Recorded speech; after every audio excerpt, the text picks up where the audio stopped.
Intinya ada. Kami absen ya. Yang hadir.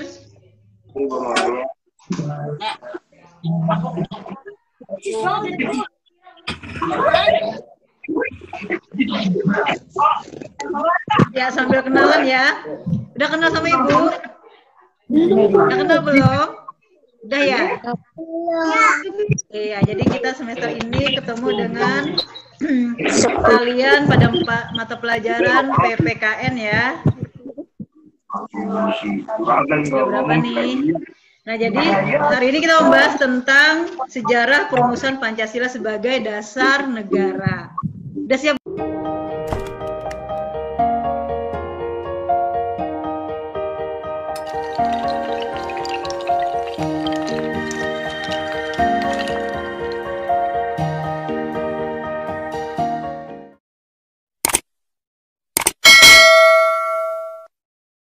Assalamualaikum warahmatullahi wabarakatuh.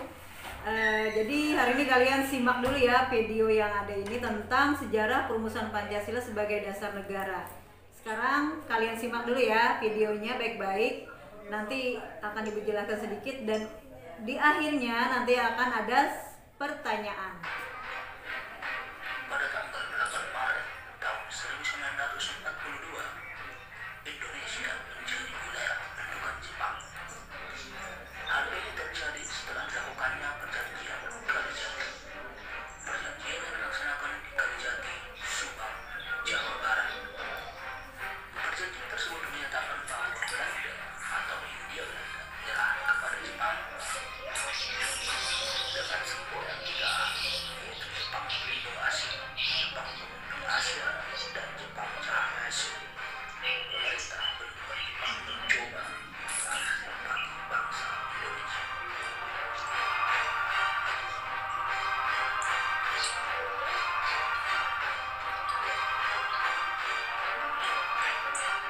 Namun, kejayaan Jepang di Asia tidak bertahan lama. Pihak sekutu yang terdiri dari Inggris, Amerika Serikat, dan Belanda melakukan serangan balasan.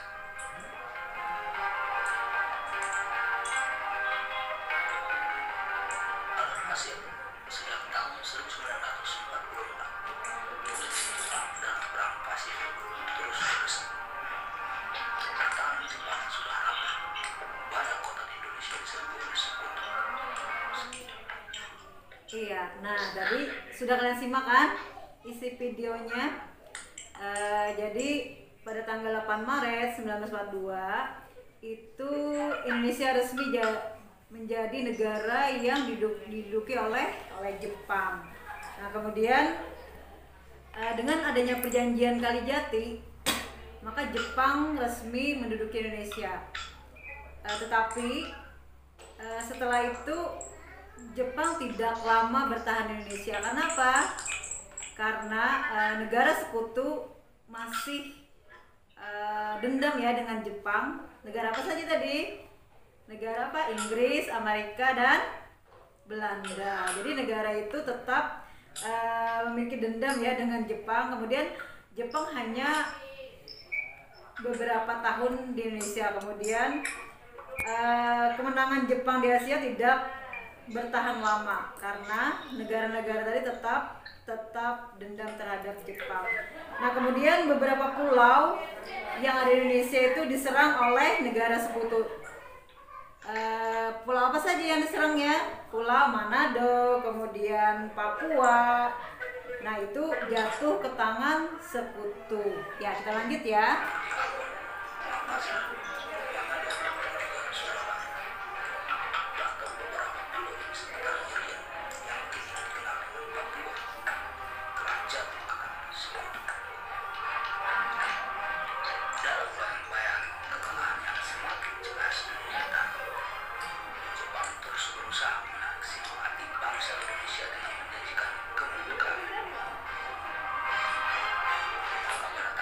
September 1945, Perdana Menteri Koiso dalam sidang istimewa Jepang di Tokyo memperbolehkan daerah India Timur atau yang disebut dengan Indonesia untuk merdeka.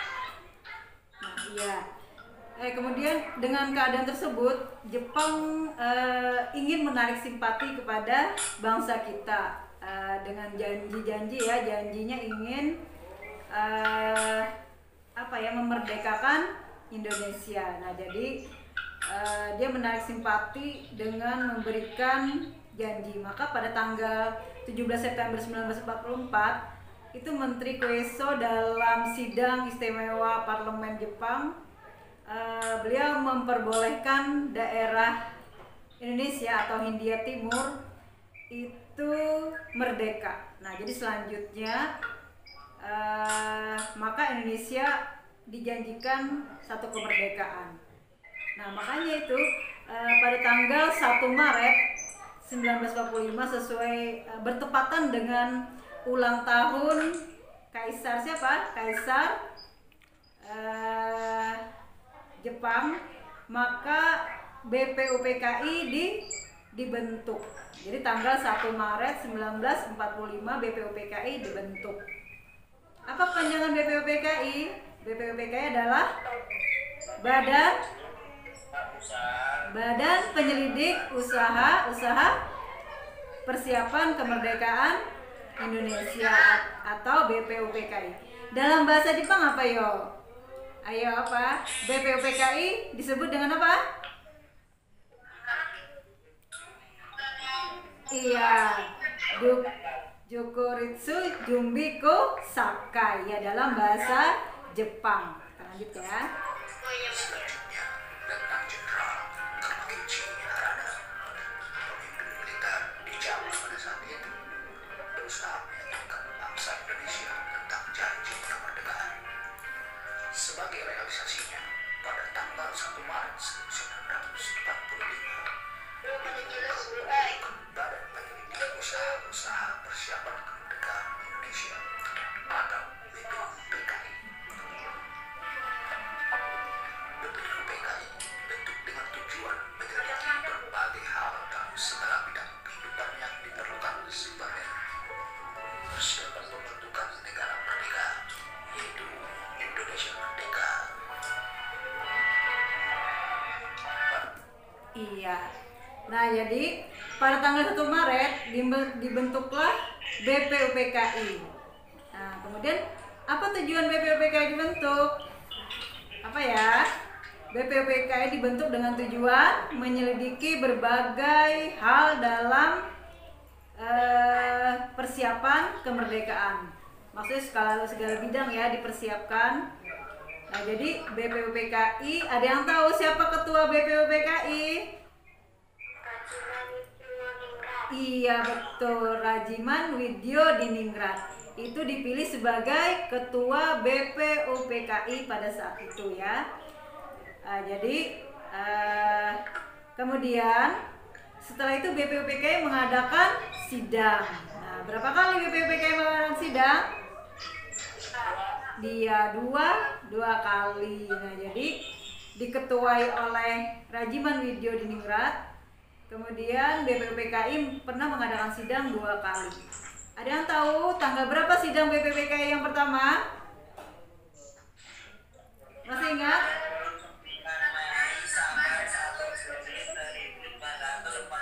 Iya betul. Jadi sidang yang pertama tanggal 29 Mei sampai dengan 1 Juni 1945. Itu membahas tentang apa pada sidang pertama? Membahas tentang perumusan dasar negara atau perumusan Pancasila. Nah, jadi sidang yang pertama itu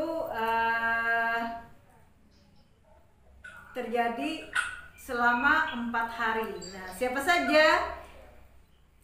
Sebelumnya, ada yang tahu anggota sidang BPUPKI ada berapa orang? Anggota berapa? Ayo, 62 orang anggota sidang BPUPKI. Nah, tetapi dalam sidang tersebut ada beberapa ada 3 orang yang mengajukan pendapatnya. Siapa saja ada yang tahu? Ada 3 orang. Iya, kita lanjut dulu ya videonya.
Jadi sidang yang pertama tadi tanggal berapa? Tanggal 29 Mei sampai dengan 1 Juni. Iya betul. Ingat ya, membahas tentang perumusan dasar negara ya atau Pancasila.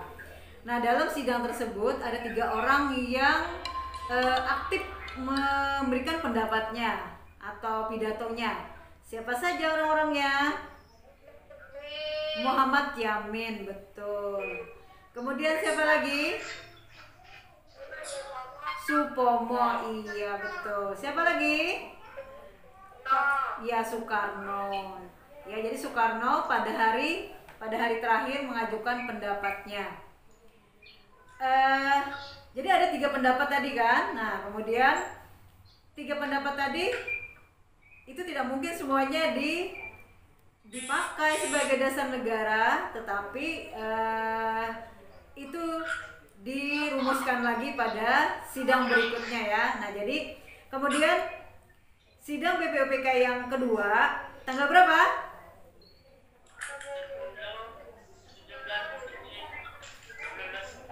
Iya, 10 Juli sampai dengan 17 Juli 1945 itu sidang yang kedua.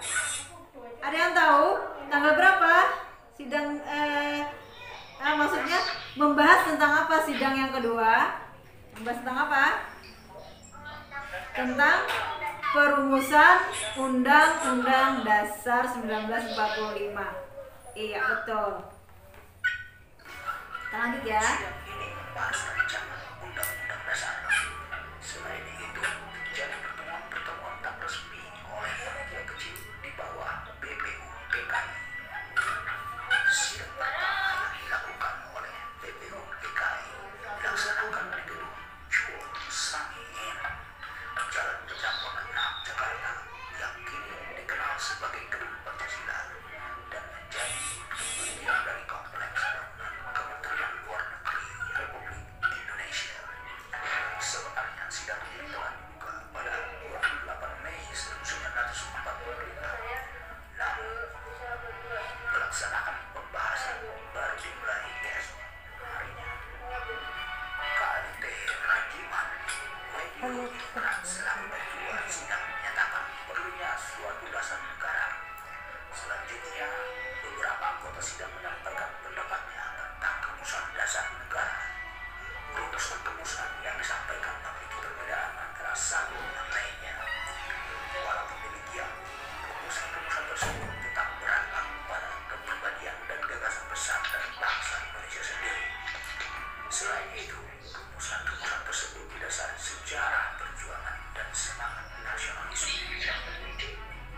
Kemudian setelah itu, Muhammad Yamin, Supomo, dan Soekarno mengajukan rumusannya tentang dasar negara. 3 rumusan dasar negara disampaikan secara berurutan. Muhammad Yamin menjadi yang pertama mengusulkan rumusan pada tanggal 29 Mei 1945 dalam pidatonya yang berjudul Asas dan Kebangsaan Indonesia. Menurutnya, dasar negara Indonesia yang akan merdeka terdiri dari 5 unsur, yaitu yang pertama, peri kebangsaan, peri kemanusiaan, peri ketuhanan, peri kerakyatan, dan kesejahteraan rakyat.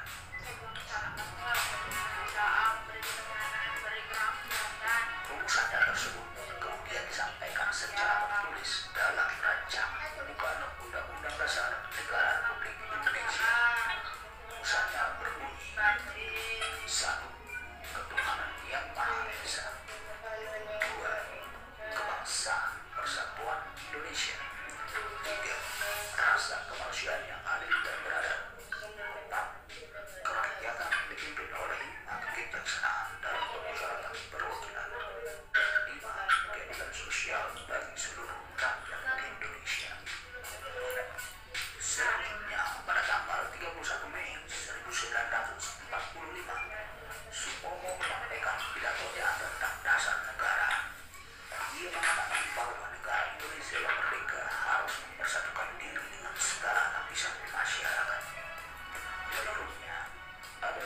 boleh menjadi dasar negara, yaitu persatuan, kekeluargaan, keseimbangan lahir dan batin, keadilan rakyat, dan musyawarah. Iya, sambil disimak kemudian dicatat ya. Iya. Tadi dua pendapat ya, dari pendapat Muhammad Yamin dan pendapat Supomo. Kalian sambil dicatat ya. Ada perbedaan kan? Nah, sekarang di hari terakhir tanggal 1 Juni 1945 itu Soekarno juga mengajukan pendapatnya. Jelas? Ya. Sekarang kita dengarkan pendapat dari Soekarno. Selanjutnya, pada tanggal 1 Juni 1945, Soekarno menyampaikan pidato tentang dasar negara Indonesia Merdeka. Dia membuka pidatonya dengan kritik kepada pembicara dalam sidang yang dinilainya terlalu meributkan hal yang kecil-kecil. Ia menjelaskan bahwa modal utama dari negara yang akan segera lahir itu tak lain adalah kemerdekaan. Ia kemudian mengungkapkan keputusannya yang mencantumkan dasar negara yang disebut sebagai Pancasila. Filosofi Pancasila yang menjunjung tinggi kesetaraan dalam keberagaman menjadi landasan kemerdekaan. Pancasila terdiri dari 5 asas, yaitu yang pertama, nasionalisme dan kebangsaan Indonesia. Yang kedua, internasionalisme dan berkemanusiaan. Yang ketiga, kemufakat atau demokrasi. Yang keempat, kesejahteraan sosial. Dan yang kelima, ketuhanan yang Maha Esa. Rumusan dasar negara atau Pancasila yang dikemukakan Soekarno menginspirasi para pendiri bangsa dalam sidang-sidang berikutnya tentang dasar negara. Untuk mengenang pidato Soekarno tersebut, maka setiap tanggal 1 Juni itu diperingati sebagai hari lahir Pancasila. Iya, sudah simak kan? Nah, yang terakhir tadi adalah pendapat Soekarno. Iya. Nah, jadi dari 3 pendapat tadi kalian simak dan kalian perhatikan, itu berbeda ininya ya, secara naskahnya. Jadi untuk yang terakhir itu Soekarno mengenalkan kata Pancasila, makanya 1 Juni itu biasanya kita peringati dengan hari lahir Pancasila, karena pada hari itu Soekarno mengenalkan kita kata Pancasila ya, 1 Juni. Kalian simak lagi ya video berikutnya. Ringkasan dari Pancasila disebut Trisila. Isinya yaitu sebagai berikut. Yang pertama, sosio-nasionalisme. Yang kedua, sosio-demokrasi. Yang ketiga, ketuhanan. Menurut Soekarno, Trisila tersebut jika diterasi lagi menjadi Ekasila, yaitu gotong royong. Prinsip Ekasila adalah mendirikan negara gotong royong. Artinya, satu untuk semua, semua untuk satu, dan semua untuk semua.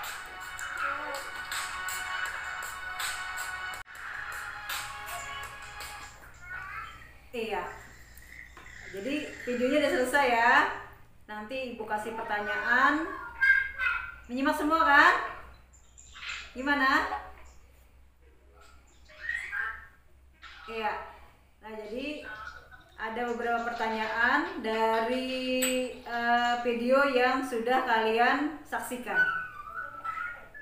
Ya. Mungkin pertemuan kita kali ini sampai di sini ya. Nanti kita lanjutkan. Boleh ditanyakan langsung dengan Ibu mungkin yang belum paham atau masih ragu atau gimana, boleh ya tanyakan ya. Nah, jadi untuk hari ini kita akhiri dulu ya pembelajaran hari ini. Ibu harap kalian boleh ini ya, bukunya tidak harus yang punya Ibu, tetapi boleh buku apa saja boleh yang berhubungan dengan materi yang kita pelajari tentang sejarah perumusan Pancasila sebagai dasar negara. boleh dengan bahan apa saja yang literaturnya sama dengan itu ya, tidak mesti bukunya sama dengan ibu. Ibu akhir ya, assalamualaikum warahmatullahi wabarakatuh.